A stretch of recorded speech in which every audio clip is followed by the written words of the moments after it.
गौतम वानखडे, संपादक IB7 news. आणि आज आपण घेणार आहोत पंचशील नगरमध्ये एक प्रबोधनकार आलेले आहेत कालपासून।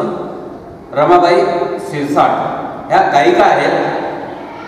पातूर तालुक्यातील चांदणे सतारे या गावचे ते रहिवासी आहेत, अकोला जिल्ह्यामधून।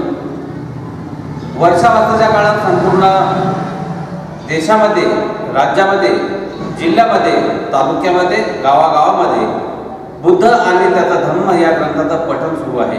आणि अशा काळात ते ज्या ज्या ठिकाणी ग्रंथपठण सुरू आहे अशा प्रत्येक ठिकाणी भेटी देत आहेत आणि गायनाच्या माध्यमातून बाबासाहेब डॉक्टर भीमराव आंबेडकरांच्या चळवळीच्या संदर्भात लोकांना प्रबोधन करीत आहेत। तसेच बुद्ध आणि त्याचा धर्म यामध्ये भगवान बुद्धाचं जे काही इतिहास, चरित्र बाबासाहेबांनी लिहिलेलं आहे त्या संदर्भात सुद्धा मार्गदर्शन करत आहेत। काल ते जळगाव दामोदरच्या पंचशील नगरमधील पंचशील बुद्ध विहारात ग्रंथपठणाच्या कार्यक्रमात संध्याकाळी आले। तर त्यांना विचारूया की संपूर्ण जे क्षेत्रात तुम्ही फिरता आहे त्या संदर्भात त्यांना काही प्रश्न आहेत की समाजामध्ये काय काय आहे हे त्यांना चांगल्या प्रकारे माहीत आहे। ताई जय भीम। आपण या वर्षावसाच्या काळात आणि या अगोदर सुद्धा अनेक कार्यक्रमामध्ये, सामाजिक उपक्रमामध्ये सहभागी झाला। तर समाजाप्रती काय व्यक्त होणार, काय वाटतं या समाजात तुम्ही जात असताना समाजामध्ये असं काय आहे किंवा काय उणीव आहे? समाजामध्ये अशी उणीव आहे की आम्ही प्रत्येक गावात, जिल्ह्यात भेट देतो। तर काही गावात ग्रंथात 2 आणि 3च लोक असतात। आता प्रत्यक्ष असं पाहिलं तर आम्ही वर्धा जिल्ह्यात 20 ते 30, 40 असे लोक असतात। महिलाची उपस्थिती जास्त असते, पण आपल्या बुलढाणा, अकोला या जिल्ह्यात थोडेफार म्हणजे काहीतरी क्वचितच बुढेबाडे शेतात जेवण येतच नाही। तर आमचा असा उपक्रम आहे की वर्षावासात मी 100% डोळ्याने अंध आहे, काही दिसत नाही, माझी मोठी बहिणी सुद्धा अंध आहे, पण बुद्ध भीम गीते हा कार्यक्रम आम्ही प्रत्येक विहारात जाऊन आम्ही कार्यक्रम करतो आणि ग्रंथाला भेट देतो। बुद्ध भीमगीताच्या कार्यक्रमाच्या माध्यमातून हे प्रत्येक विहाराला भेट देत असतात, ग्रंथाच्या कार्यक्रमात उपस्थित असतात। उणीव आहे की बुद्ध आणि त्याचा धर्म हा ग्रंथ महामानव परमपूज्य डॉक्टर बाबासाहेब आंबेडकरांनी या समाजाला एक वेगळ्या धार्मिक पद्धतीत आणून ठेवण्यासाठी दिला आहे।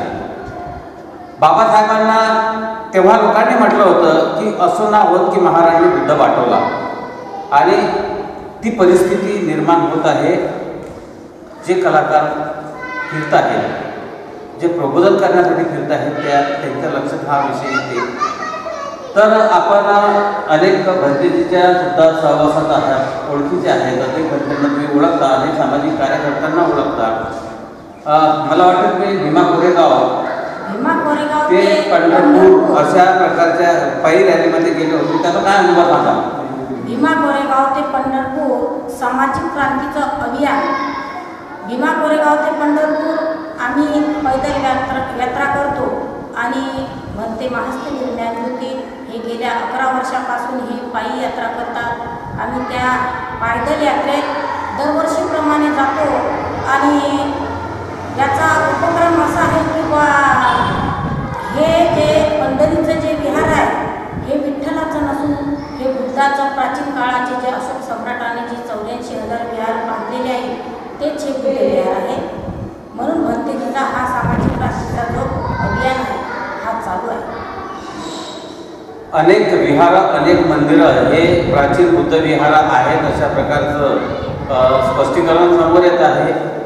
भूगर्भात भूमीच्या कुशीत जे काही आहे, दडलेलं आहे, ते या देशाचा खरा इतिहास बुद्ध संस्कृती दडलेली आहे।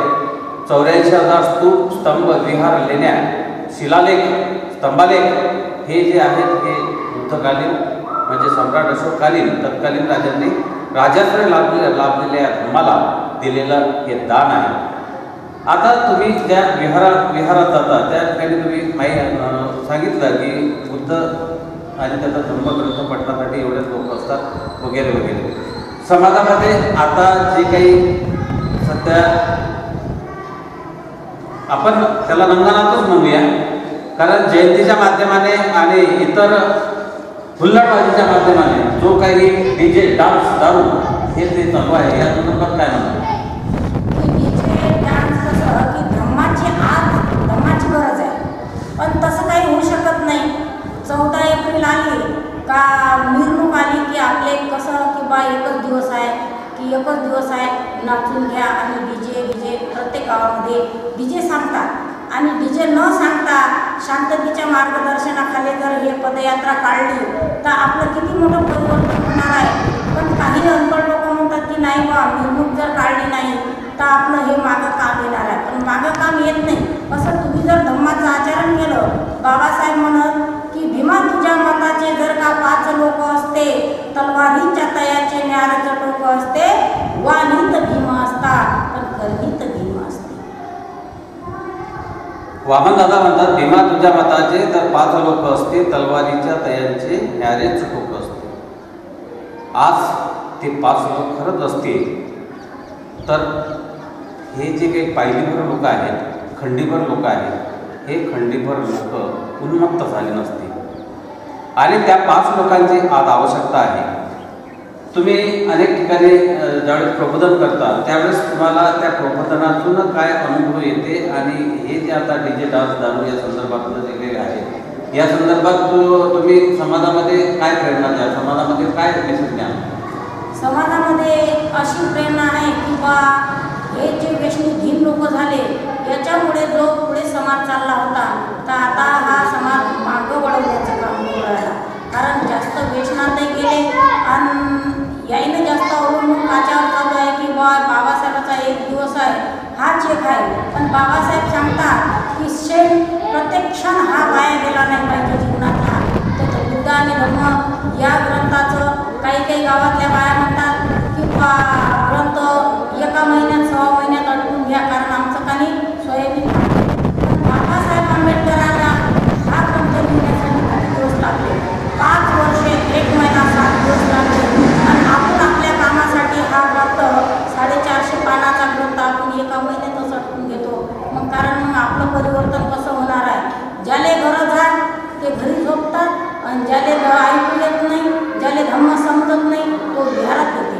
कारण बाबासाहेबच म्हणत की बा अडाणी लोकांना धम्म टिकून ठेवता. हे आहेत रमाबाई शिरसाट यांचं गायनामध्ये यांचा उत्कृष्ट आवाज आहे, सुंदर अशा आवाजात ते गात आहेत. तर आपण त्यांच्याकडून असे सुंदर आवाजातलं गीतसुद्धा ऐकून घेऊ. तर ताई मला आमच्या या दर्शकांना एखादं असं सुंदर गीत तुम्ही तुमच्या आवाजात ऐकून दाखवा. अरे भिकारी हो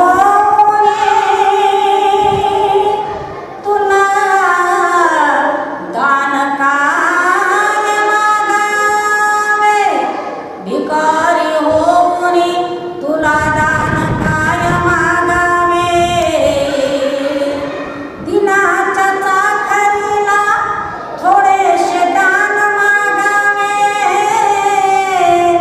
मलाही प्रेरणेसाठी थोडे इमान मागावे, अरे नसावे नाटके वामन, खरे बलिदान मागावे, नसावे नाटके वामन, खरे बलिदान मागावे. अरे हे जागा असावं, जागा असावं, हे भीमाचं पिल्लू जागा असावं, जागा असावं, हे भीमाचं पिल्लू जागा असावं, पुढारताना कधी कुणाच्या मागं नसावं, पुढारताना कधी कुणाच्या मागं नसावं, जागा असावं, हे भीमाचं पिल्लू जागा असावं, जात साऱ्या भूमीची काताना जडावी, जात साऱ्या भूमीची काताना जडावी, ही क्रांती भीमाची का तुला ना कळावी, ही क्रांती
जागं असावं हे भीमाचं पिल्लू जागं असावं, उडाणताना कधी कुणाच्या मागे नसावं, हे शब्द आहेत वामनदादाच्या गीतामधले. आणि हे खरंच भीमाचं पिल्ल जागे आहेत का, उडालेले आहेत का, जागे आहेत का? वामनदादा आणि आणखी कोणाचं गीत आहे एक की का फिरतोच लांडग्यावानी ना, तुला भीमानं बनवलं वाघ का फिरतोच लांडग्या माग, अशा प्रकारचं ते गीत आहे.